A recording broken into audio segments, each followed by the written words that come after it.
हम समोसे ही बेचते थे, दही भी बेचते थे, सब बेचते थे। तो कोई लड़की ने आके कुछ बात करनी चालू करी मेरे से। मैंने कहा 2 समोसे के 10 रुपए। वो मेरे से पूछी रोहित तुम कैसे हो? क्या मैंने कहा 2 समोसे के 10 रुपए। हमने इतनी बड़ी कंपनी सिर्फ वही करके बना ली जो एक next step after next step after next step. LinkedIn पे एक क्लिकबेट पोस्ट लिखनी है तो दही बेच के वो what did I learn about B2B SaaS।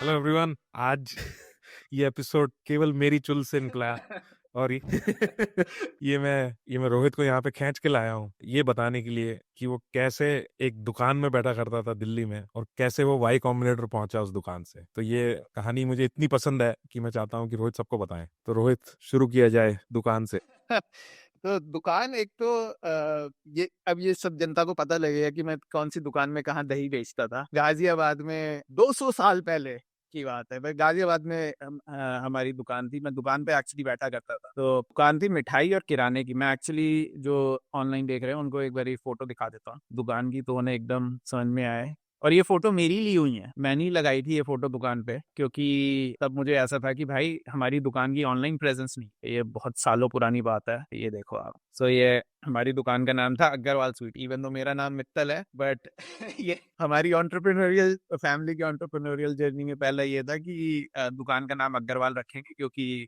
Agarwal sweet famous है और ये नाम ट्रेडमार्क नहीं है। तो एनीवेज, तो आप ये देखो, ये रही दुकान। और ये जो कड़कड़ा, ये जो बहुत पुरानी सी एकदम थकी हुई कुर्सी दिख रही है, बस यही बैठा करता था। ये दुकान एकदम जो आपको भरी है, ये डेयरी मिल्क का चॉकलेट रखी है, याकुल्ट रखा है। और इधर देखो आप, दुकान इतनी लंबी है, बीच में ये सारी मिठाइयाँ हैं और ये बाकी सब सामान है। तो एकदम जो बकायदा किराने की दुकान होती है ना छोटे शहरों में या छोटी जगहों में, तो वैसी है। चिप्स लटके हैं जो भी, और ये मिठाइयों की फोटो वगैरह जो है। अब कुछ फोटोज जो है वो नहीं है क्योंकि वो मेरे बाद किसी ने डाली। बट आप मेरे से मिठाई के बारे में कुछ भी पूछ लो, मैं आपको बता दूंगा। मैं दही दही जमाने के बारे में बता दूंगा अगर आपको जानना है। मेरे लिए ये सबसे अमेजिंग स्टोरी है कि कोई दुकान में दही बेच रहा था और वो वहां से वाई कॉम्बिनेटर तक कैसे पहुंचा। अगर आप लोग 20-25 मिनट वेट कर रही हैं तो ये बहुत ही अमेजिंग स्टोरी सुनने को मिलेगी। लेकिन उसके पहले मैं ये रोहित पूछना चाहता हूँ कि जब आप दुकान में बैठा करते थे तो आपने मुझे बताया कि आपने वहां पे एक एक्सपीरियंस गेन किया लोगों से डील करने का। इस पे थोड़ा सा एक्सपैंड करें, because I know you have lot of connections that you have made to your time. दुकान पे बैठने का सबसे बहुत डिसएडवांटेजेस भी हैं, बट थोड़ी बहुत एडवांटेजेस भी हैं। तो पहले डिसएडवांटेजेस बता देता हूँ। एक तो आप जब अगर दुकान में बैठते हो तो हर कोई आपको यही समझता है कि आप अनपढ़ हो, क्योंकि इंडिया में जो पढ़ा लिखा आदमी है वो नौकरी कर रहा है। तो मेरी दुकान में लोग आते थे और मैं था भी ऐसी जगह जहाँ बाकी सारे नौकरी कर रहे हैं। तो लोग जब आते थे तो वो मेरे सामने मेरे ही बारे में इंग्लिश में बात करते थे। उन्हें लगता था इसे आती नहीं साले। सो ऐसे मैंने काफी देखा, खासकर जो थोड़े यंग लोग थे उन्हें काफी शौक था। तो मेरे को थोड़ी नेगोशिएशन सीखने को मिली, क्योंकि वो जबरदस्ती लगे। पर इंडिया में तो करते हैं ना हैगल, तो काम ही है कि अच्छा मैं नहीं 10 रुपए नहीं, मैं 8 रुपए का ही दूंगा और जो मर्जी। मैंने कहा भाई 10 रुपए लेने हैं तो ले, वरना भाग। तो मैं स्कूल जाता था। स्कूल में या बच्चे जब खेलते हैं, लाइक मैं करीब 12 साल दुकान पे बैठा, करीब 11 साल से लेके 23 साल तक, जब तक मैं इंडिया में था। तो मैं हर रोज जब दुकान जाता था। ये भी जरूरी है कि दुकान सातों दिन खुली है, सुबह 9 बजे से रात के 10 बजे तक खुली है। तो कोई छुट्टी नहीं है, कोई वेकेशन नहीं है, कोई वीकेंड नहीं है। स्कूल से वापस आए हैं तो शाम को दुकान जाना ही है, मतलब गिवन है, क्योंकि दुकान में मदद चाहिए। तो ये थोड़ा फैमिली स्टोर टाइप की चीज थी। तो ये सब करता था मैं। और लोगों से जब बात करता था या स्कूल से वापस आता तो बच्चे खेलने जा रहे हैं, मैं खेलने गया तो दुकान पे से लड़का आके मुझे आवाज मार के बुला लेता था, कहता दुकान आने का टाइम हो गया। तो अब मैं गेम खेल रहा हूँ, लोग भी बोलते साला बैटिंग करके चला गया। तो इस तरह की बहुत चीजें होती थी मेरे साथ। फिर मैं दुकान जाता था तो वहां पे लोग अपनी बड़ी बड़ी उसकी बात कर रहे हैं कि ये कोई लॉयर बनेगा, कोई कुछ बनेगा, इस तरीके सामान चल रहा है कि आईटी की तैयारी चल रही है। वो साला मेरे को यही सोचते थे ये तो दुकान चलाएगा। ये सबके ओवर्ट और लाइक दिमाग में रहता था, बोथ इनसाइड एंड आउटसाइड। तो बोलते भी थे कि अंकल के बाद तो रोहित ही दुकान संभालेगा। अंकल मेरे पापा उसको बोलते थे, अंकल आके अब तो रोहित दुकान संभालेगा। और ये इस तरह की बातें चल रही हैं। तो मेरा कॉन्फिडेंस भी थोड़ा लो रहता था। मैं इतना ज्यादा दुकान चलाने के माइंडसेट में रहता था कि वहां जाता था मेरे को लगता था मेरा कुछ नहीं होगा यहाँ पे, ये सब जो है ना, लाइक ये एक अलग दुनिया है और मेरी दुनिया अलग है। कोई आके मेरे से बात भी कर रहा है तो लाइक मेरा दिमाग स्विच नहीं होता था नॉर्मल कॉन्वर्सेशन में, क्योंकि मैं दुकान के माइंडसेट में इतना था। हम समोसे ही बेचते थे, दही भी बेचते थे, सब बेचते थे। और ये मुझे आज तक याद है, किसी तो लड़की ने आके, जो लाइक ग्रुप ऑफ फ्रेंड्स, क्योंकि मेरे दोस्त भी थे हम साथ में जो पढ़ाई वगैरह करते थे, वो भी दुकान आते थे सामान लेने, तो उसमें एक लड़की ने आके कुछ बात करनी चालू करी मेरे से, और मैं एकदम रैंडम उसमें दिमाग में, उसने, मैंने कहा 2 समोसे के 10 रुपए। वो मेरे से पूछी, रोहित तुम कैसे हो? कहा, मैंने कहा 2 समोसे के 10 रुपए। कोई कोई मतलब नहीं मेरे मतलब को। मेथड एक्टिंग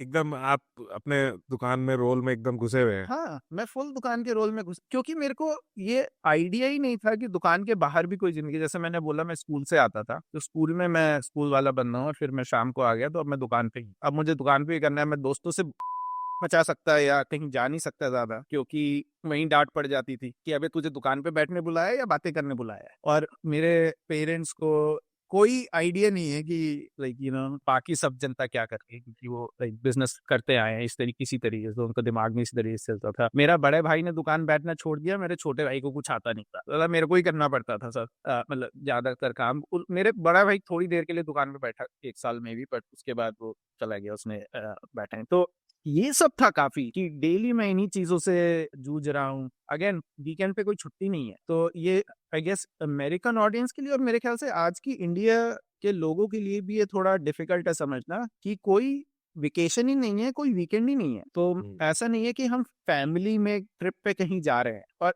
ऐसा भी नहीं है कि फैमिली एक साथ कहीं खाना खा रही है, क्योंकि कोई ना कोई एक बंदा दुकान पे रहता था। या तो मैं हूँ, या मेरे पापा है, या मेरा छोटा भाई है, हम तीनों चारों में से, या मेरा बड़ा भाई है, हम दोनों तीनों चारों में से कोई ना कोई दुकान पे है। So there is nothing called family dinner. साल की आधा दिन की छुट्टी मिलती थी सिर्फ होली पे। होली के दिन सुबह दुकान बंद करके रखते थे, वो भी सिर्फ इसी चक्कर में कि लोग आएंगे, रंग फेंक देंगे, साफ सफाई हमें करनी पड़ेगी। इस तरीके की जिंदगी मैंने काफी साल गुजारे। अब दिवाली है, जैसे दिवाली में हम बाकी सब सोच रहे हैं छुट्टी है, दिवाली है, ये वो है, हम साला 6 बजे दुकान खोलते थे। दिवाली वैसे में 9 बजे खोलते थे, दिवाली में 5-5, 6-6 बजे खोलते थे। इस तरीके से काफी जिंदगी बीती दुकान की। और ये आई थिंक जो दुकान पे कहीं बैठा है, जो बेच रहा है ना सामान, ये क्योंकि ये बिजनेस नहीं है, दुकान है, ये डिफरेंट है। ये ऐसा नहीं है कि हमारी पेंट शॉप है और समथिंग लाइक दैट, कि हम 9 से 4 बैठते हैं और फिर दुकान बंद हो जाती है, और फिर लाइक चीजें हो जाती हैं। कोई यूएस का स्टोर नहीं है। So this was the life that I spent like 10+ years in. वाह। So इस पे अगर लिंक्डइन पे एक क्लिक बेट पोस्ट लिखनी है तो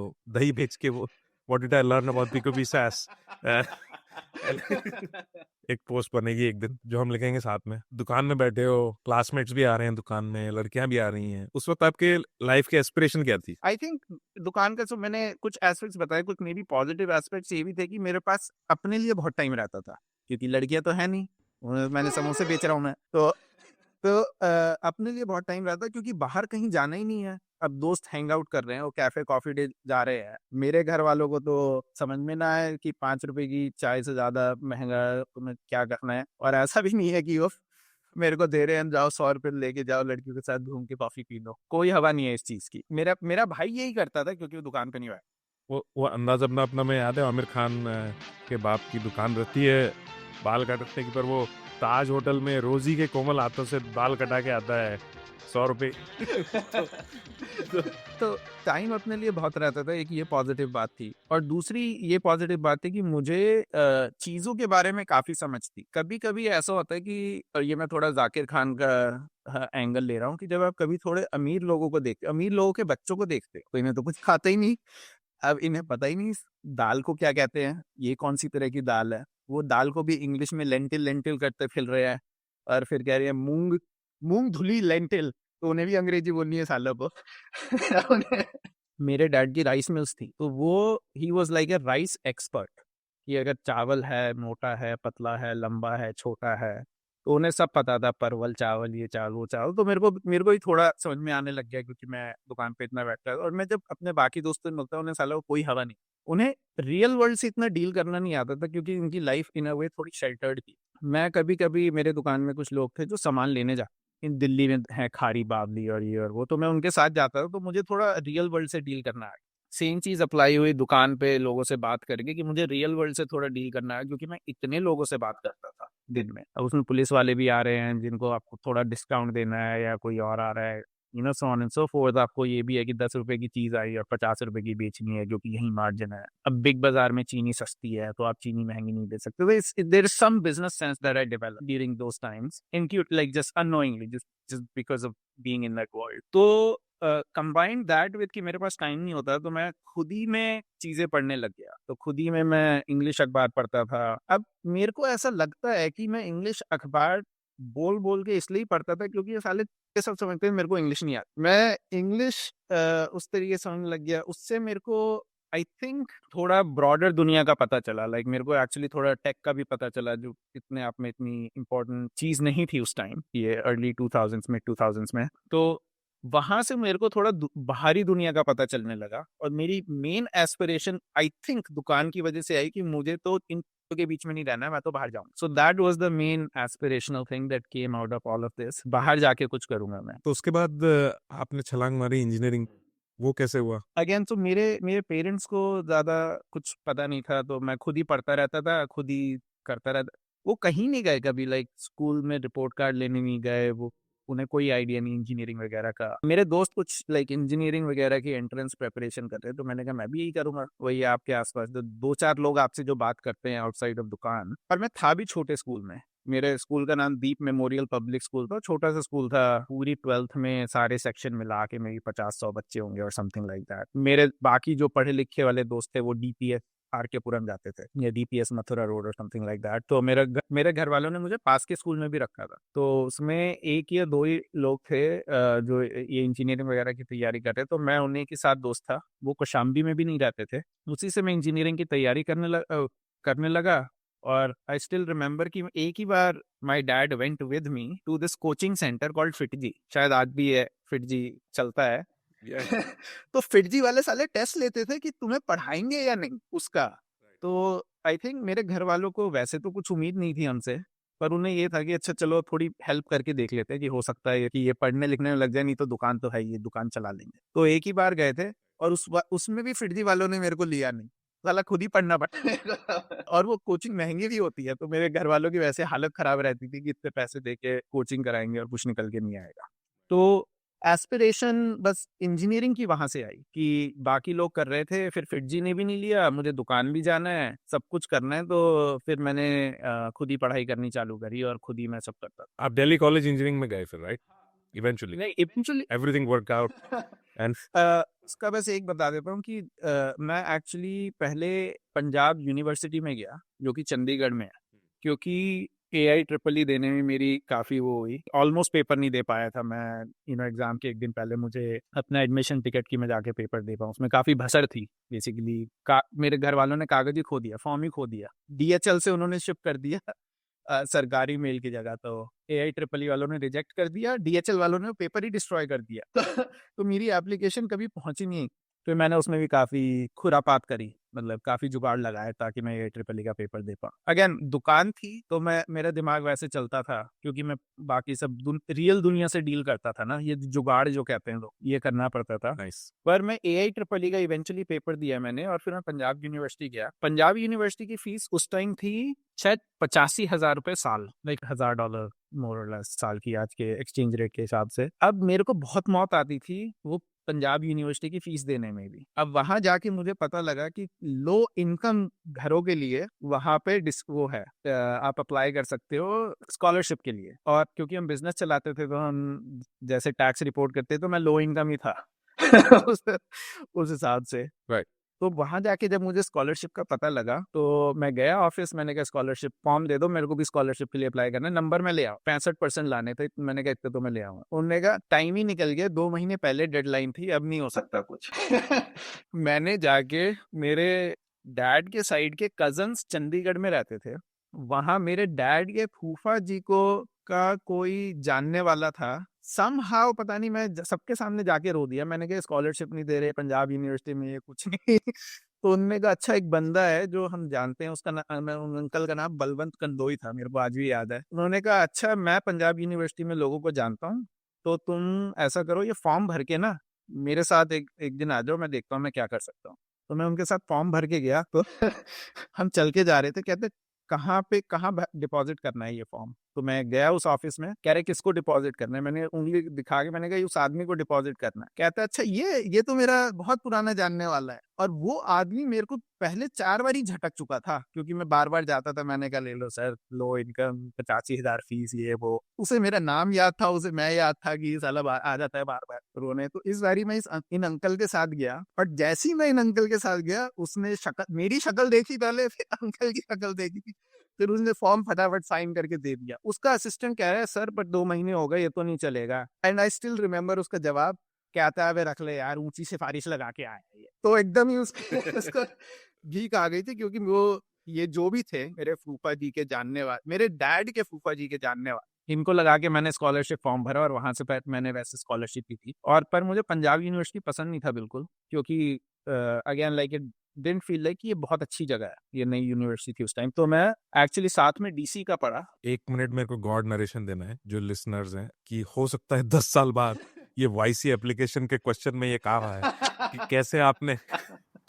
कैसे आपने एक सिस्टम को इस्तेमाल किया अपने अपने बेनिफिट के लिए।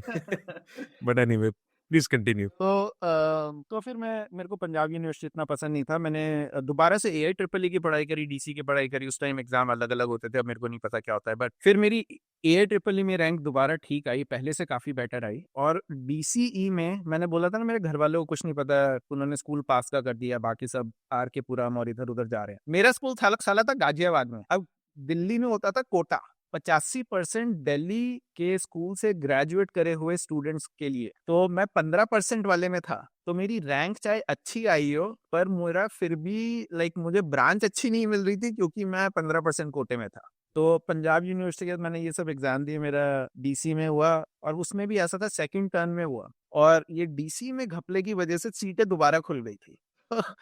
मेरे उस सेकंड 2 महीने बाद, सेशन चालू होने के 2 महीने बाद मेरा डीसी में हुआ, और तब मैं उस 15% कोटे में भी डीसी में चला गया था। सो आई स्टिल रिमेम्बर, मेरे को चेक कलेक्ट करना था अपनी स्कॉलरशिप का, मतलब जो पैसा वापस आया, शायद वो 60,000 रुपए करीब का चेक था, और वो साले दे ही नहीं रहे थे। तो मेरे को 2 दिन एडिशनल चंडीगढ़ में रुकना पड़ा। मैंने कहा साले चेक दो मेरा। वो कह रहे हैं कि तुमने 100 रुपए का कहीं मेस में पैसा नहीं दिया है, तो उसकी वजह से चेक अटक गया है। तो मैंने कहा भाई काट के दे दो यार।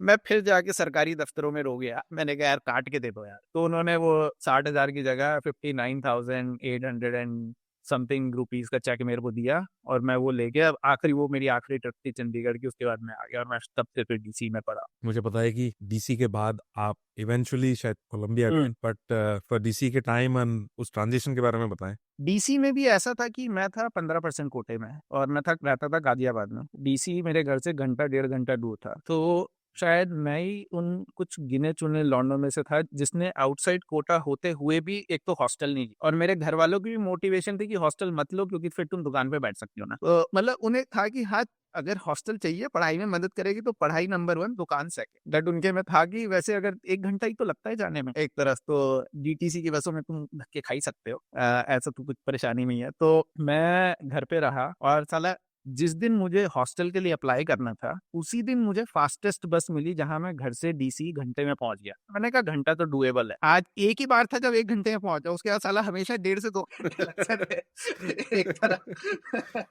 तो डीसी का टाइम थोड़ा ऐसा गुजरा कि जब मैं कॉलेज चले जाता था, कॉलेज से जब वापस आता था, फिर दुकान बैठता, चाहे एग्जाम हो चाहे ना हो। यहाँ बंदों की फटी पड़ी है कि कल को एग्जाम है, वो मेरे को फोन करते थे कि ये पढ़ाई हो गई होगी। मैंने कहा नहीं भाई, अभी तो दुकान पे बैठा हूँ, जो दुकान पे वापस आऊंगा पढ़ूंगा। तो उन्हें एक तो समझ में नहीं आता था, ये तो पक्का फेल होगा। तो डीसी का टाइम थोड़ा ऐसे गुजरा मेरा। स्कूल के टाइम की चीजें थी कि मैं अपने में ही रहता था, या इंग्लिश वो पढ़ता था, वो थोड़ा और ज्यादा बढ़ा, इंक्रीज हुआ। तो उसमें मेरे को ये हो गया था एक पॉइंट पे कि मेरे को खरीदूंगा तो मैं मैकबुक ही खरीदूंगा, विंडोज नहीं खरीदूंगा। टेस्ट था मतलब। हाँ, मतलब कि क्यों खरीदेगा मैक? सब विंडोज खरीद रहे हैं, और सब लैपटॉप या जो भी खरीद रहे हैं, लेनोवो थिंकपैड जो भी चल रहा है। मैंने कहा नहीं यार, ये नॉर्मी, मतलब आज का वर्ड है नॉर्मी, बट मैंने कहा ये नॉर्मी लैपटॉप नहीं चाहिए अपन को, बढ़िया वाला चाहिए। लेंगे तो बढ़िया लेंगे, नहीं तो नहीं लेंगे। वो लैपटॉप खरीदना भी अपने आप में जद्दोजहद थी, क्योंकि हमारे पास बिजनेस, हमारा एक दुकान थी, तो दुकान के क्रेडिट कार्ड थे। तो एक्चुअली मैं 3 क्रेडिट कार्ड स्वाइप करे मैंने, क्योंकि किसी एक में इतनी ज्यादा नहीं थी। मेरे पापा को भी दुकान पे लोग, पढ़े लिखे लोग आते हैं ना, तो पढ़े लिखे लोगों से पापा मेरे ओपिनियन लेते रहते हैं। तो किसी ने ओपिनियन दिया कि हाँ बच्चों को लैपटॉप तो चाहिए, ऐसे नहीं आज की डेट में अब लैपटॉप दिला दो तो सीख जाएंगे तो बढ़िया हो जाएगा। उन्होंने जैसे भी करके उन्होंने कहा अच्छा कैश तो नहीं है भाई हमारे पास, ये क्रेडिट कार्ड से कर लो और ये 30 या 60 दिन का वो ग्रेस पीरियड देते हैं, थोड़ा इंटरेस्ट भर देंगे, थोड़ा पैसे पे कर देंगे दुकान से जब इनकम आएगी। तो ऐसे करके मैंने मैकबुक भी लिया। तो डीसी में मैं उन कुछ चुनिंदा लोगों में से था जिन जो बाहर इंटर्नशिप करने गए इंडिया के, तो उसके लिए मैंने काफी फाइट मारी। उसमें ही है एकदम ही साला जो नीचती किस्मत ना मेरी कि पासपोर्ट ही नहीं है, इंटर्नशिप लग गई या पासपोर्ट नहीं है ये बैठे हैं। ये एक्चुअली थोड़ी कॉमन स्टोरी है ये कि पासपोर्ट इमरजेंसी में ही बनता है इंडिया में उस टाइम, बट एनीवे तो इंटर्नशिप लग गई और पासपोर्ट नहीं है, फिर तो अब क्या तत्काल में बनवाया? तत्काल में बनता तभी है जब आईएएस बंदा साइन करे, आपको एक गवर्नमेंट ऑफिशियल से साइन कराना पड़ता है, basically proof of your identity, तो बनता है। दुकान का एक फायदा ये था कि बहुत तरह के लोगों को जानते थे क्योंकि बिल्डिंग में सब रहते थे। अब मल्टीपल आईएएस भी रहते थे सेम बिल्डिंग में जहां हमारी दुकान थी, तो वो पापा को जानते, तो पापा ने बोला इससे जर्मनी जाने की धुन सवार है तो इसको पासपोर्ट बनवाना है, साइन कर दो। अरे मैंने इतने धक्के खाए उनके ऑफिस के, दिल्ली में कनॉट प्लेस में वो इंडिया एलआईसी का ऑफिस है, तो वो औरत एलआईसी में एक्स आईएएस थी पर किसी हाई पोस्ट पे थी, तो मैं जाके खड़ा हुआ हूँ बैठा हूँ घंटों तक, मैंने कहा मैडम साइन कर दो ताकि मैं जाके तत्काल में जमा कर पाऊँ। तो ऐसे करके पासपोर्ट बना, और मतलब इंटर्न पासपोर्ट बनने में 1 महीना ज्यादा लग गया, तो मेरे को लगे साले मना ना कर दे, फिर मैं ना इधर का ना उधर का, तो मैं उनके सामने भी रो गया, मैंने कहा अरे कर लो मैं 1 महीने में काम कर दूंगा फलान दिमाग का बात है। कर आगे मैं इंटर्न करने गया जर्मनी। वो मेरा पहला आउटसाइड इंडिया एक्सपोजर कि अच्छा ऐसे होता है। पहली बार मैं प्लेन में बैठा तब, और मैंने कहा ओ अच्छा ऐसा दिखता है, मैं हाथ लगा के देख पर कहीं ना कहीं थोड़ा अंदर एडवेंचर या एम्बिशन था, कहीं ना कहीं ऐसा लग रहा है कि कुछ, आई नो आप सारा अपना कम्पिटिटिव एडवांटेज दुकान पे दही बेचने को देते हो, लेकिन वो आई थिंक आपका जस्ट पॉजिटिव आउटलुक है लाइफ में कि आप हमेशा सिल्वर लाइनिंग देखते हो और सिचुएशन में। लेकिन ये जो अच्छी चीज मुझे लगती है कि ये कहीं ना कहीं रहती है कुछ लोगों के अंदर, कुछ ड्राइव रहती है इनविजिबल सी, आई थिंक सबके पास नहीं है। तो एनीवे आई जस्ट थॉट कि ये काफी इंटरेस्टिंग है कि जर्मनी में अगर अभी जा रहे हो और मतलब थोड़ा बहुत है एम्बिशन। हाँ अपन का लाइफ में क्या रहे, थोड़े से अबव एवरेज रहे हैं पर बेस्ट नहीं रहे हैं तो ये बात है कि थोड़ा अबव एवरेज रहे, एकदम ही थकेले नहीं है पर बेस्ट भी नहीं है, तो मुझे इस बात का भी मलाल रहा है काफी। मेरे को ऐसा लगा नहीं कभी कि मैं किसी चीज में बेस्ट हूँ, तो एक उस चीज की भी आई थिंक इंटरनल फाइट है कि यार किसी चीज में तो ऐसा लगे कि भाई ये किया है, ये बढ़िया किया, ये लड़का जाएगा कहीं, ये सब आई थिंक उसी में आगे काम रहा। तो डीसी का टाइम मेरा ऐसा, डीसी में भी बहुत ऑब्वियसली हर किसी की तरह टाइम पास किया हमने, इंटर्नशिप करी, ये करी, नौकरी भी लगवाई, फिर वहां से हमने so on and so forth। और फिर वहां से कोलंबिया, राइट? हाँ नहीं मैं जर्मनी में काम करा, मैं डीसी से ग्रेजुएट करके। जर्मनी और ये जो थीम है ना कि ये यहाँ मगजमारी नहीं करनी है, बाहर करेंगे अपन। मैं बाहर के लिए हाँ कुछ ऐसा है। वहाँ की शाम पसंद है। हाँ। वहाँ की शाम में रास्ते पे घूमना, ये ना तफरी मारना पसंद है। तो मैं जर्मनी जा चुका था पहले इंटर्न के लिए, तो मेरे प्रोफेसर से ही बात करके मैंने बोला कि अगर काम मिल सकता है तो बढ़िया हो जाएगा। प्रोफेसर भी बढ़िया था, उन्हें मेरा काम पसंद आया इंटर्नशिप में। तो प्रोफेसर का स्टूडेंट एक कंपनी में काम करता था थूसन ग्रुप करके, और वहां पे वो स्टील मैन्युफैक्चरिंग का प्लांट था डुसलडॉर्फ में। इंटर्नशिप मेरी बोकुम में थी, बोकुम और डुसलडॉर्फ घंटा 1.5 घंटा दूर है ट्रेन से। उसके अंडर जब मैं डीसी से ग्रेजुएट करा तो वहां मेरा काम लगा, और वहां मैंने 9 महीने 1 साल करीब काम किया। उसके बाद अब मैं बैठ गया, मैंने कहा अब क्या करूं। तब मैंने कुछ दोस्त यूएस आ चुके थे, और अपन की तो वैसे फटी में रहती थी, पैसा तो है नहीं, और अमेरिका जाना महंगा बहुत है, स्कॉलरशिप कोई दे नहीं रहा है। मैं कुछ ऐसा आई स्टिल कांट रिमेम्बर कि मैंने एक ऐसा सोचा कि अच्छा चलो लोन ले लेते हैं। उसमें मैंने जब फिगर आउट करनी चालू करी चीजें, तो ऐसा था कि सबकी एप्लीकेशन डेट तो निकल चुकी है, क्योंकि फॉल सेमेस्टर की जब स्टार्ट होता है उसकी एप्लीकेशन डेट तो लास्ट फॉल सेमेस्टर होती है जनरली। अगर आपको 2025 फॉल में कहीं जाना है पढ़ाई करने, तो फॉल 2024 तक आपको अप्लाई कर देना है, क्योंकि आप ग्रेजुएट कर चुके हो। क्योंकि लोग generally last year of under grade में अप्लाई करते हैं ना, तो वो summer fall of previous year में अप्लाई कर देते हैं। तो आपने लोन लिया? हाँ लोन लिया मैंने। तो ये भी सेकंड गॉड नरेशन है, रोहित का लोन लेना कई साल बाद बहुत काम आया, और उनके जितने पैसे बने बाद में वो उसी से बने। Please continue. सोच के लोन मत ले लेना पैसे बनेंगे, तो बस बन गए। और मेरे को जो उसमें सबसे इंटरेस्टिंग आपकी कहानी लगती उस पीरियड की कि एक ऐसा कमरा था जिसमें से कई billion dollar market cap companies निकली, तो आप बताइए उसके बारे में। हाँ, आप कोलंबिया अगेन लाइक एक थीम अगर जो जो बेसिकली एक अंडरलाइन थीम है, वो एक तो ये कि अर्ली थिंकिंग वहाँ से आई जब दुकान पे कोई भाव नहीं देता था, राइट? लाइक सब सोचते थे कुछ नहीं आता और कि इंग्लिश में बात कर रहे हैं, किसी इंग्लिश नहीं आती। फिर पैसे भी नहीं है, ज़्यादा पैसे भी नहीं है ड्यूरिंग दिस टाइम, क्योंकि आई डोंट नो लोग ये सेंस है, यानी दुकान चलाना is basically living mostly hand to mouth in a certain way. अच्छा, एक इंटरेस्टिंग टिडबिट बता देता हूँ कि अरविंद केजरीवाल के घर मेरी दुकान से ही सामान जाता था, क्योंकि मेरी दुकान थी कंचनजंगा टॉवर पे। अरविंद केजरीवाल आईएएस बिल्डिंग में रहता था, धालागिरी में और रत्नागिरी और समथिंग लाइक दैट। तो उसके बाद ऐसा हुआ कि जब मैं कोलंबिया आया, एक तो मैं लेट बहुत आया, पासपोर्ट नहीं लगा, फिर से सेमेस्टर चालू होकर 4 सितंबर को मेरा वीजा लगा, 30 अगस्त को या 29 अगस्त, तो 29 अगस्त को वीजा लगा और 4 सितंबर से पहले मुझे अमेरिका पहुंचना। मैं फटाफट अगले दिन की टिकट बुक करी और मैं फटाफट सबसे सस्ती टिकट लुफ्थांसा की ले लाके न्यूयॉर्क एयरपोर्ट पे आया। बट एनीवे, उसके बाद क्योंकि ये सारी चीजें जरूरी हैं कि मैं लेट इतना था, जितने भी नए स्टूडेंट्स थे उन्होंने अपने घर वर ढूंढ लिए थे सब फेसबुक ग्रुप से या कुछ। अब मेरे पास कोई घर नहीं था। मैं कोलंबिया अलम के काउच पे सोया कुछ कुछ हफ्ते, मतलब आई थिंक 3 हफ्ते तो मिनिमम था मैं उसके बाद, क्योंकि घर ही नहीं मिल रहा है, क्योंकि सबके हो गए हैं।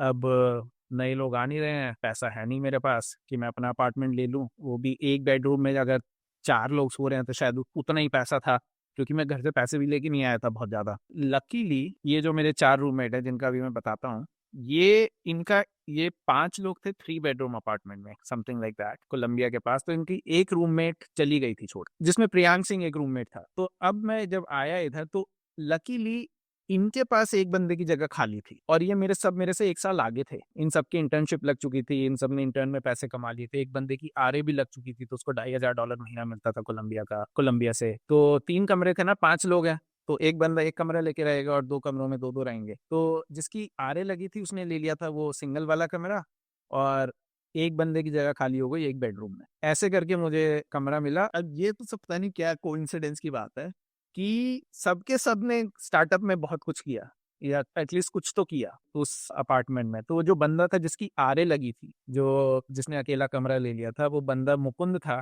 फिर उसने इंडिया में जाके डंजो चालू करी। तो डंजो का को फाउंडर और सीटीओ था, जो अपने आप में ऑलमोस्ट $1 बिलियन कंपनी थी। मेरा जो रूममेट था, मतलब रूममेट एक्चुअल रूममेट, क्योंकि कमरे में 2 थे ना, वो बंदा एक कंपनी है एप्सागॉन करके, जो जिसपे लाइट स्पीड ने 40 मिलियन डाले और वो 400 मिलियन की बिक गई विद इन 2 ईयर्स और 3 ईयर्स। सिस्को ने खरीदी 400 मिलियन की। वो बंदा उनका पहला प्रोडक्ट मार्केटिंग हायर था।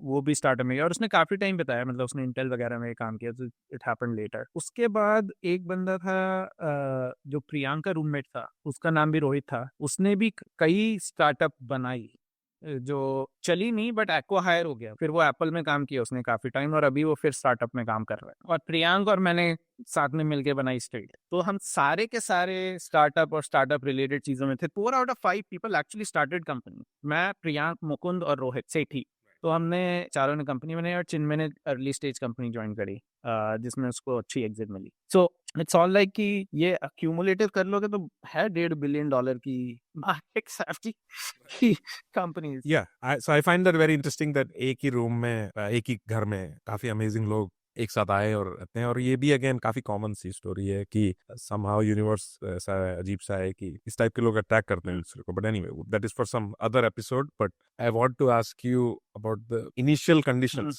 of Stilt. How did that come about? And then eventually take us through YC. I didn't know this startup. आज की जनता काफी ज्यादा एजुकेटेड है। 10-12 साल पहले इतनी एजुकेटेड नहीं थी about quote and quote startups. तो मेरे को था कि कुछ अपना करते हैं रादर देन नौकरी करते हैं। और ये आया जब कोलंबिया के बाद मेरी पहली नौकरी लगी। तो कोलंबिया के जब पहली नौकरी, एक तो क्वांट एनालिस्ट बनना था, नहीं बन रहे हैं, कोई नौकरी नहीं दे रहा है या वीजा नहीं है, जो भी है। तो उसके बाद अपन ने क्रेडिट रिस्क में काम किया, और वो कंपनी का काम मुझे इतना इंटरेस्टिंग नहीं लगा। मैं बैठ के सीक्वल लिखता था दिन रात, क्रेडिट कार्ड रिस्क मॉडलिंग कर रहा हूँ, सास में मॉडल्स लिख रहा हूँ, सो ऑन सो फोर्थ। तो इतना इंटरेस्ट, वहां भी मैं उनको आइडिया देता था। मैंने कहा ये करते हैं, वो करते हैं, वो कहते हैं, चुप बैठो। तो फिर मैं कैसा बात क्या करूँ। तो मैंने कहा यार कुछ और सीखना पड़ेगा क्योंकि यहाँ तो ग्रोथ नहीं है। तो मैं वापस आके मशीन लर्निंग की पढ़ाई करता था, तो मैंने आगे मशीन लर्निंग की पढ़ाई करनी चालू करी। मैंने मशीन लर्निंग सीखेंगे, अपन डेटा साइंस करेंगे। ये जो दुकान वाली मेंटालिटी है ना कि मैं कॉलेज से आता था फिर मैं दुकान जाता था, ये सेम चीज़ है। मैं ऑफिस से आता था फिर मैं कोलंबिया लाइब्रेरी पहुंच जाता था हर रोज। मैंने कहा मशीन लर्निंग सीखेंगे और पाइथन सीखेंगे, तो मैंने वो दोनों चीज़ें सीखना चालू करी। और फिर ये एक प्रीकर्सर है स्टिल्ट का, क्योंकि ये सब कोडिंग में मेरे को इंटरेस्ट था। तो मैंने उसके बाद जब मैं नौकरी करता था तो मैंने लोगों से बोला भी ऐसा करते हैं, चलो साथ में मिलके प्रोजेक्ट करते हैं। तो ये इंजीनियरिंग वाले थोड़ा ऐसे भी थे कि 1 घंटा बैठेंगे करेंगे फिर कहेंगे नहीं यार मजा नहीं आ रहा, चले जाते थे। पहले किसी को करना ही नहीं था, और नौकरी में मुझे वैसे ठीक ज्यादा मजा नहीं आ रहा था। तो मशीन लर्निंग सीख के मैंने कहा मैं भी बे एरिया जाऊँ। और बे एरिया की ट्रिप भी कोइंसिडेंटल थी, मेरा ओपीटी रिन्यू हो रहा था तो मैं इंडिया नहीं जा पाया। फिर मैंने कहा अब 1 हफ्ता क्या करूं, मैंने कहा अच्छा चलो फ्लाइट की टिकट के पैसे हैं, तो ये जितने नौकरी करने गए ना कैलिफोर्निया घूम के आते हैं, देख के आते हैं। तो मैं सैन डिएगो गया, मैं सैन फ्रांसिस्को आया, मैंने यहाँ का थोड़ा समझा। आई थिंक उस 1 डेढ़ हफ्ते मुझे ऐसा लगा कि भाई यहीं आना चाहिए, यहाँ तो सुबह जल्दी उठना नहीं पड़ता है। ये तीसरा गॉड नरेशन है कि यहाँ पे भी हॉस्पिटल रुकना पड़ता है भाई। और तो ये सब काम चल रहा है और मैं लोगों से आइडिया ट्राई कर रहा हूँ और मैं उनको बोल रहा हूँ कि ऐसा करते हैं। फिर मैं आइडिया लिखने लग जाता हूँ क्योंकि मैं कर नहीं पाता था, क्योंकि मेरे पास ऑब्वियसली टेक्निकल कैपेबिलिटी नहीं थी और ये साले ढीलू बहुत थे बाकी के जितने मेरे दोस्त थे। तो मैंने फिर खुद कोडिंग सीख के मैंने इनफ सीख लिया कि मुझे डेटा साइंटिस्ट की नौकरी मिल गई बे एरिया में। मैंने कई काफी जगह इंटरव्यू दिया, ट्विटर ये वो, मतलब खुद ही सीख के इंटरव्यू में कुछ कुछ पहले के 1-2 राउंड ही तो क्लियर करने होते थे, वो करके फिर मेरी अंत में पॉप शुगर में नौकरी लगी। वहां मैं डेटा साइंटिस्ट बना, वहां मैंने फ्रंट एंड कोडिंग भी सीख ली।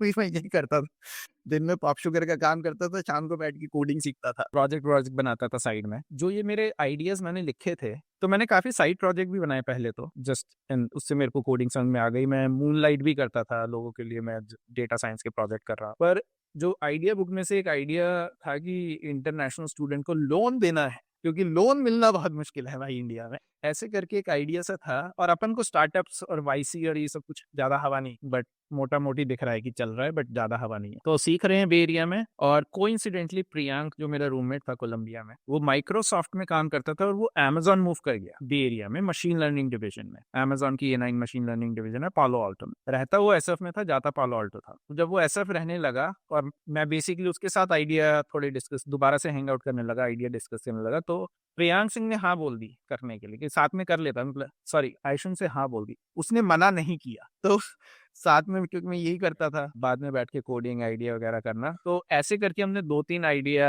पे काम किए, सिमिलर वर्जन्स ऑफ स्टिल्ट, लाइक प्रीवियस वर्जन्स ऑफ स्टिल्ट। स्टिल्ट का पहला नाम रीशिक्षा था क्योंकि हमें एजुकेशन लोन देना था लोगों को। फिर वो स्टिल्ट बना क्योंकि मैंने फुल स्टैक कोडिंग अब सीख ली थी, तो मैं किसी पे डिपेंडेंट नहीं था। तो मैंने खुद ही साइट वगैरह बनाई, प्रियांक सिंह को बोला तुम अच्छा थोड़ा रिस्क मॉडल वगैरह बनाओ, पीछे काम करो, और हमने कंपटीशन में अप्लाई किया, स्टार्टअप कंपटीशन में। एक मिनट, लोगों को ये पता नहीं होगा कि प्रियंक रूममेट थे कोलंबिया में, उसके बाद को फाउंडर बने और उसके बाद से कई साल इनने एक साथ काम किया और एक काफी बड़ी कंपनी बनाई स्टिल्ट का, बाद में सक्सेसफुल आउटकम हुआ। तो ये कॉन्टेक्स्ट मैं जस्ट देना चाहता हूँ कि ये जो जय वीरू की जो जोड़ी बनी, ये स्टिल्ट के फाउंडिंग से बनी। तो हम दोनों ने मिलके काम करना चालू किया और फिर हम स्टार्टअप कंपटीशन वगैरह जीत गए। और उसके बाद अब हम कोशिश कर रहे हैं बेचने की। अपन को एंटरप्राइज सेल नहीं आती, अपन को ये B2B नहीं पता, कुछ नहीं आइडिया, बस ये है कि अच्छा कोई इस्तेमाल कर ले, लोगों से बात कर रहे हैं, सब मना करते रहे। और हम फुल टाइम जॉब में H1B में, काम ज्यादा है, प्रियांक बिजी है, मैं भी बिजी हूँ, तो शाम को कर रहे हैं, तब तो वैसे ही कोई अवेलेबल नहीं है। As a result of that ये प्रियांक सिंह का आइडिया था कि चलो भाई अपने पैसे दे देते हैं लोन करने के लिए। अब उसकी सैलरी ज्यादा थी, मैंने कहा भाई तू दे दे, मेरे पास नहीं है। मेरे को लगा वो मना कर देगा, पर उसने कहा ठीक है मैं दे देता हूँ। तो मैंने कहा ये भी खोएगा पैसे करके मैंने कहा मेरा दे देते हैं। अपनी अपनी सैलरी के पैसे, अपनी सेविंग्स के पैसे लोन हाँ, लोगों को बस बांटना चालू करते हैं, उससे देखते हैं कि डिमांड आती है। वो इनिशियल था। और फिर प्रियांक सिंह ने जब हाँ बोल दी, फिर उसने एक्चुअली में पैसे दे दिए, तो फिर मैंने भी पैसे दे दिए। फिर हमने इन सबसे भी मांगे जो हमारे रूममेट थे, कुछ कुछ तो आज तक इंटरेस्ट का वेट कर रहे हैं, कह रहे हैं फैलो इंटरेस्ट बोला था तुमने, इंटरेस्ट नहीं दिया आज तक, बट नॉनदलेस तो उससे करके हम बेसिकली स्टिल चलाने लग गए। हमने कंपनी भी रजिस्टर कर ली, $10 पर मंथ का कोई लॉयर भी ढूंढ लिया हमने, और पता नहीं ऐसा कुछ था, उसको लिख के क्वेश्चन भेजते थे, वो 2 दिन बाद रिप्लाई करता था, जो भी था, बट बेसिकली हमने करना चालू कर दिया। ऐसे में करते करते में बेसिकली थोड़ा ज्यादा पता चलने लग गया स्टार्टअप की दुनिया का, फिर वाईसी का पता चला, फिर बाकियों का पता, मतलब एज एन लाइक अच्छा ये सब होता है, तो हम उस डायरेक्शन में आगे बढ़ते गए। तो ऐसे करके स्टिल चालू हो गई थी। वाईसी का टाइम पीरियड बताएं, क्योंकि मेन मेन जो मेरा फैसिनेशन है वो यही है कि कोई कैसे ये पॉसिबल है कि कोई इंडिया में दुकान पे दही बेचता था और अब वो वाईसी में है। वो मैं बहुत ही क्यूरियस हूँ जानने के लिए कि वाईसी का एक्सपीरियंस कैसा था, पहली बार जब गए तो क्या हुआ, क्या इंटरव्यू था। हाँ, तो अपन को कोई हवा नहीं थी वाईसी की। आजकल के लोगों को तो पता है ना, ये एक्सेलरेटर है, ये इंक्यूबेटर है, ये सीड है, सीरीज है। मेरा दिमाग तो अगेन लाइक मैं 10-12 साल दुकान पे था, मेरा दिमाग तो चलता ही दुकान वाला है ना, कि अपन लोन देंगे तो इंटरेस्ट आएगा, तो पैसा बनेगा, तो ऐसे ऐसे करके बढ़ाएंगे, फिर लोगों से पैसा उधारी लेंगे, उनको 5% देंगे, खुद 10% कमाएंगे। एकदम बनिया दिमाग दुकान चलाने वाला। तो मैं तो यही कर रहा था, और फिर मुझे वाईसी का पता लगा, पता नहीं कहाँ से पता लगा। फिर मैं उनके एरन हैरिस एक पॉडकास्ट चलाता था। पॉडकास्ट तो अब काफी पॉपुलर हो गए हैं, बट 2015-16 में नहीं कर रहा था कोई, एरन हैरिस कर रहा। तो मेरा 25 मिनट का रास्ता था पॉप शुगर से, ऑफ घर से पॉप शुगर का। तो रोज मैं 2 पॉडकास्ट सुनता था। तो मुझे उससे थोड़ा आइडिया आने लगा कि अच्छा, वाईसी है, स्टार्टअप भी है, लोग कंपनियां ही बना रहे हैं और सारी चीजें। फिर वाईसी ने कहा एप्लीकेशन है, एप्लीकेशन में तुम अप्लाई कर सकते हो। तो मैंने वाईसी की एप्लीकेशन भरी। मैंने कहा हमारा होगा नहीं, ये तो कोई टेक्नोलॉजी आइडिया, मतलब कुछ नया नहीं कर रहे हैं, हम लोन दे रहे हैं। तो मैंने काफ़ी सिंपल एप्लीकेशन भरी।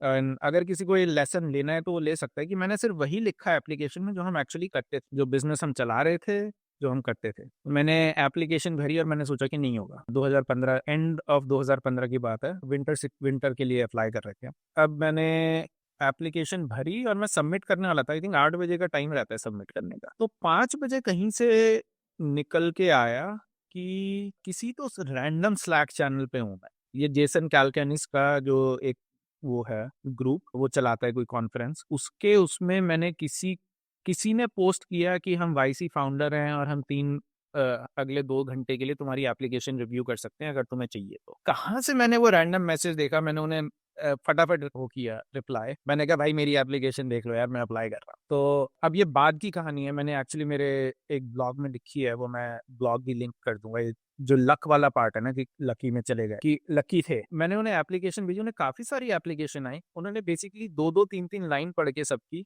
ये देखा कि किसकी एप्लीकेशन पूरी रिव्यू करें। उन्होंने 3 एप्लीकेशन रिव्यू करी, जितनी भी उन्हें ईमेल आई थी उसमें से एक मेरी थी, क्योंकि उन्हें लगा कि ये अच्छा वाईसी टाइप आइडिया है, या एकदम सच आइडिया, ये हवाबाजी नहीं कर रहे हैं जिन्होंने एप्लीकेशन भरी है। तो उन्होंने एप्लीकेशन एक्चुअली इंप्रूव कराई काफी मेरी, न्यूमेरिकल में, फ्लो में, बाकी चीजों में। मैंने 7:30 बजे एप्लीकेशन भर दी, और मुझे तब भी 100% भरोसा है कि नहीं होगा। भर दी क्योंकि चांस लेना है। भर के अपन चले गए वापस, बिजनेस चला रहे हैं, फिर लोगों से भीख मांग रहे हैं, भाई थोड़े पैसे दे दो लोन देने के लिए। अब इसमें मैं एक बीच में चौथा गॉड नरेशन ये है कि आजकल रोहित हेल्प करते हैं नाम की एप्लीकेशन रिव्यू रिव्यू करने में। तो अगर किसी को अपनी एप्लीकेशन रिव्यू करवानी है तो रोहित को मेल करें। हाँ, मैं जनरली मैं वीडियो रिकॉर्ड करके भी भेजता हूँ लोगों को, मैं एप्लीकेशन के थ्रू जाते हुए, कि कैसे भरनी चाहिए। आई थिंक 5 से 10 में भी लोगों का एक्चुअली वाईसी में हो गया है, इधर बिकॉज ऑफ हेल्प और because I help them improve something, whatever it may be. Anyways, उन्होंने एप्लीकेशन रिव्यू करी, मैंने सबमिट कर दी। मुझे पक्का पता है कि नहीं होगा, अंदर से विश्वास है कि इस आइडिया का तो नहीं होगा। हम तो नॉर्मी लोग हैं, लाइक हम नौकरी कर रहे हैं और सब, हम quote and quote startup founder नहीं है। तो मैंने अभी अक्टूबर की बात है फिर 2015 में, जब एप्लीकेशन सबमिट करनी होती है विंटर बैच के लिए, नवंबर में वो फाइनल करते हैं। अक्टूबर में एप्लीकेशन करी और नवंबर में थी दिवाली। इंडिया में हर साल जाता हूँ मेनली दिवाली पे, क्योंकि दुकान पे मदद चाहिए। जैसे मैंने पहले बताया ना कि दुकान पे तो it was all hands on deck. तो मैं हर साल इंडिया, मेरा मेन ट्रिप इसलिए रहता था कि दुकान पे मदद चाहिए। तो मैं 1 हफ्ते जाता था, जिसमें 4 दिन दिवाली और 3 दिन वैसे खाली बैठे घर पे। तो मैंने उसकी टिकट बुक कर ली। उसकी टिकट मैंने बुक करी नवंबर 6 की। वो टिकट भी दिखा देता हूँ, मैंने एक्चुअली ढूंढी इसी के लिए। हाँ, तो मैंने उसकी टिकट बुक करी, और ये टिकट देख लो भाई, नवंबर 6 की है, नवंबर 7 को लैंड कर रही है, और लंदन से होते हुए जहाँ से भी जा रही है, वर्जिन एयरलाइन। तो ये मैंने टिकट बुक करी। अब वाईसी का आया इंटरव्यू कॉल नवंबर 6 के लिए। मैंने कहा मैं नहीं जा रहा इंटरव्यू देने, क्योंकि वाईसी का इंटरव्यू है 10 मिनट, और टिकट चेंज कराने के पैसे हैं $1,000। तो मैंने कहा भाई $6,000 घंटे के, उसके लिए तो नहीं जा रहा। मैंने कहा वैसे, क्योंकि मेरे को अंदर से भरोसा है ना, नहीं होगा हमारा। ये पांचवा गॉड नरेशन है और इसी चक्कर में रोहित ने कई मिलियन के दी $1,000 के चक्कर। ये काफी डिस्कशन हुआ एक्चुअली, ये रियल बात है कि मतलब प्रियांक और मैं तो एकदम एस मूड में था कि यार, मैंने कहा यार पैसे जरूरी हैं भाई, पैसे वैसे नहीं है सारे, लोन में दे दी और ये भी करती है, वाईसी में होना भी नहीं है, क्यों फाइट मारे। तो मैंने एक्चुअली फिर लाइक आई डोंट नो, मैंने कहा अच्छा चलो, वही है ना कि एप्लीकेशन भर देते हैं, चांस ले लेते हैं। मैंने कहा ये कि अच्छा चलो ये चले जाते हैं, चांस ले लेते हैं। तो मैंने फिर से टिकट चेंज कराई, पर मैंने कराई साली नवंबर 6 की शाम की ही, क्योंकि मेरे को था दुकान पे पहुंचना है दिवाली के लिए। मेरे दिमाग में अभी भी यही चल रहा है, वाईसी इंटरव्यू एक तरफ, बट दुकान पे ही पहुंचना है दिवाली के। शाम के 7:30-8 बजे की मैंने टिकट कराई। वाईसी का इंटरव्यू था 3-3:30 बजे। जनरली वाईसी एक इंटरव्यू लेता है 10 मिनट का, और उसमें हाँ या ना बोल देता है। मेरे केस में नहीं बोला तो मैं फिर फंस गया। तो इंटरव्यू में कौन? मेरे इंटरव्यू में था पॉल बुहाइट था, जॉन लेवी था, पीबी वो क्रिएटर ऑफ जीमेल जो है उसको पीबी बोलते हैं लोग, पॉल बुहाइट को, जॉन लेवी वाईसी का जीसी, और 2 लोग थे पहले इंटरव्यू में। इंटरव्यू की भी मतलब it's like a whole another thing कि इंटरव्यू की तैयारी कैसे करी और क्या क्या सवाल पूछे and all that stuff, but interview काफी इंटेंस था। प्रियांक तो जोन आउट हो गया था इंटरव्यू में। वैसे प्रियांक से पूछे तो क्योंकि जवाब सारे मैं दे रहा था, तो प्रियांक से पूछा तुम क्या करते हो, वो पूछ रहे हैं कंपनी में क्या करते हो, प्रियांक सिंह है कि मैं माइक्रोसॉफ्ट में मशीन लर्निंग इंजीनियर दूसरा ही title है। भाई फुल जोन आउट प्रियांक। तो एनीवेज तो उन्होंने बोला कि नहीं वी आर नॉट श्योर कि तुम एक्चुअली में कि तुम्हें ले या नहीं, तो तुम्हें दूसरा इंटरव्यू करना पड़ेगा। तो अब मैंने कहा भाई यार ये साले फ्लाइट मिस करवाएंगे, साला सारा पैसा डूबाएंगे। उन्होंने कहा बाकी सारे इंटरव्यू खत्म होने के बाद होगा तुम्हारा दूसरा।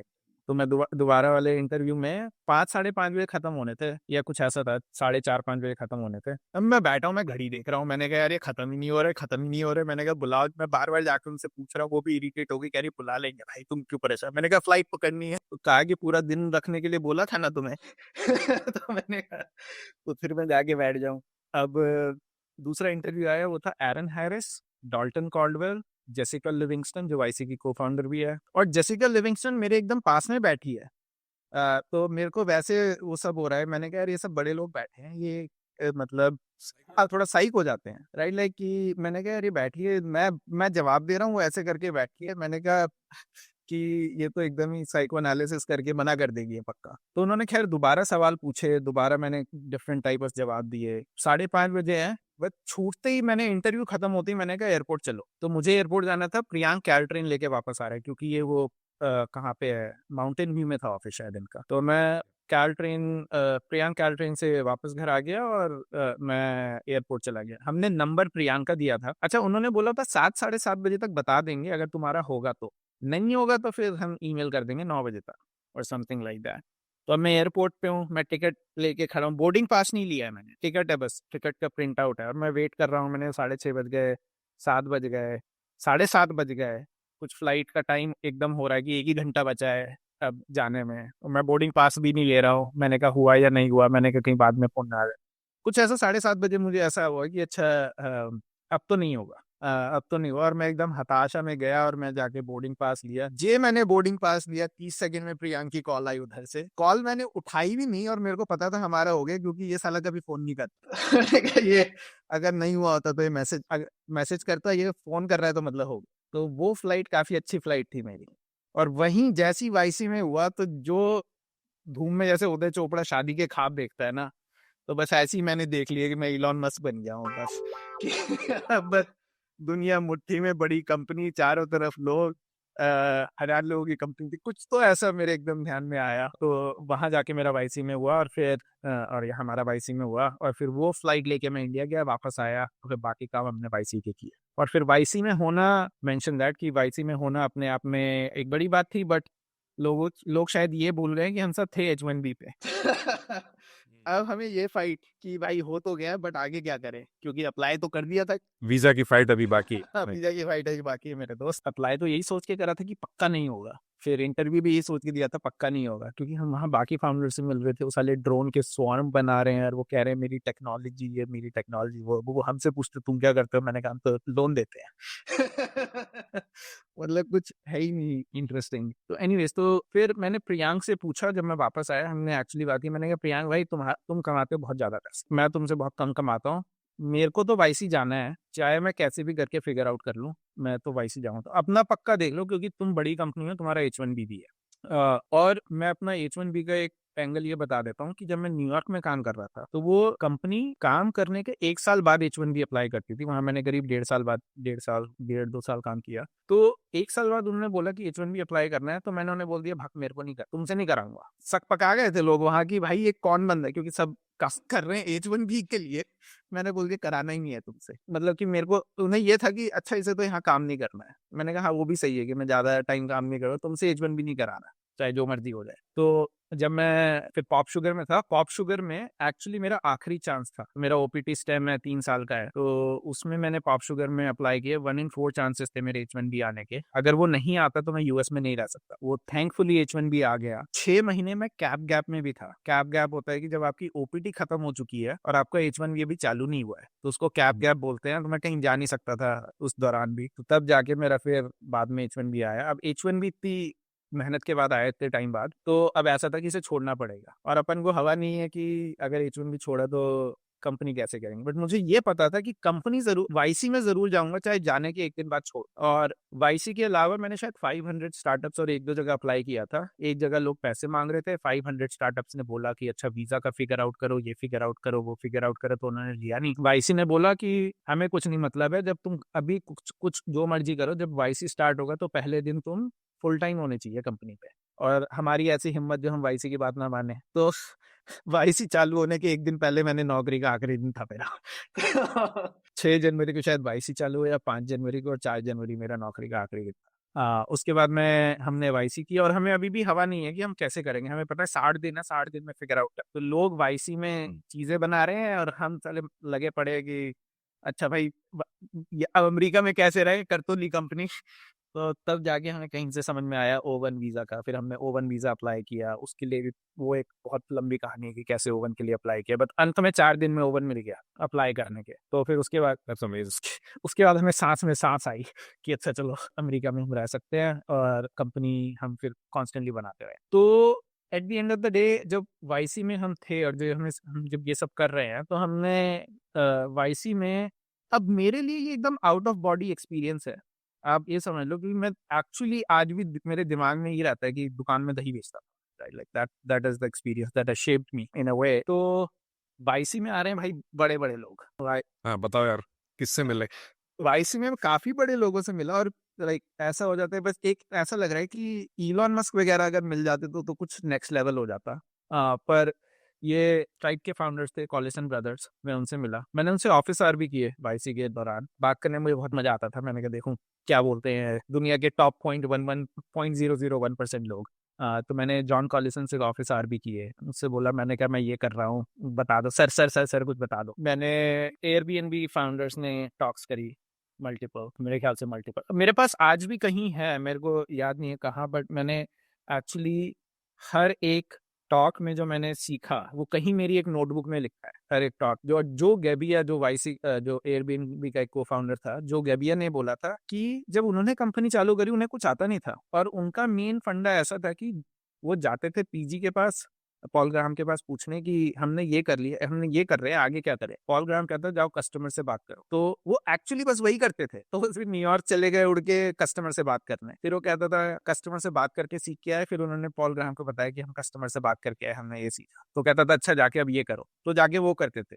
तो उसका पॉइंट था कि हमने इतनी बड़ी कंपनी सिर्फ वही करके बना ली जो एक next step after next step after next step. There is like ऐसा कोई बहुत हाई फंडा उन्होंने नहीं लंबा सोचा है, बहुत वो नहीं किया उन्होंने, बेसिकली स्मॉल स्टेप्स में ब्रेक करके किया। तो वो काफी मेरे को स्टिक किया। जॉन कॉलिसन से कॉन्वर्सेशंस एक्चुअली मेरे को काफी स्टिक करी, how to think about certain things including compliance and stuff.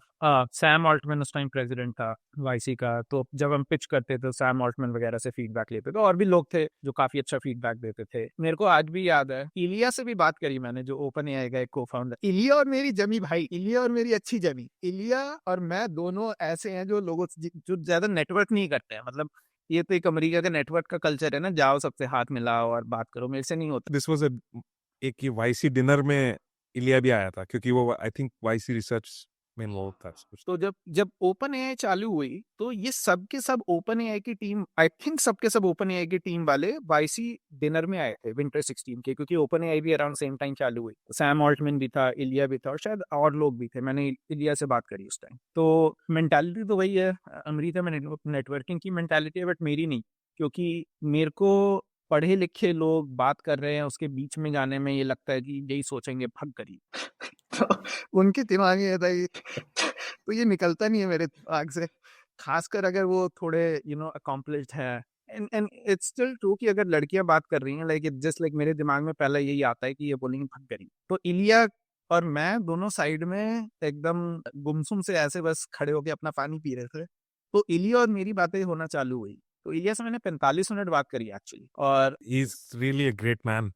मैं तो जितनी भी टॉक सुनी है इलिया की, जितने भी इंटरव्यूज और वो देखे हैं, आई रियली थिंक कि वो मतलब अलग ही लेवल पे इंसान है। तो इलिया और मेरी जो बात, अब मुझे नहीं पता है कि कौन है ये भाई साहब, राइट, क्योंकि अपन को कुछ पता ही नहीं। अपन तो वाईसी में आके सोच रहे हैं कि गरीब आदमी आ गए बड़ी शादी में या बेगानी शादी में, अब्दुल्ला जैसा हिसाब है हमारा।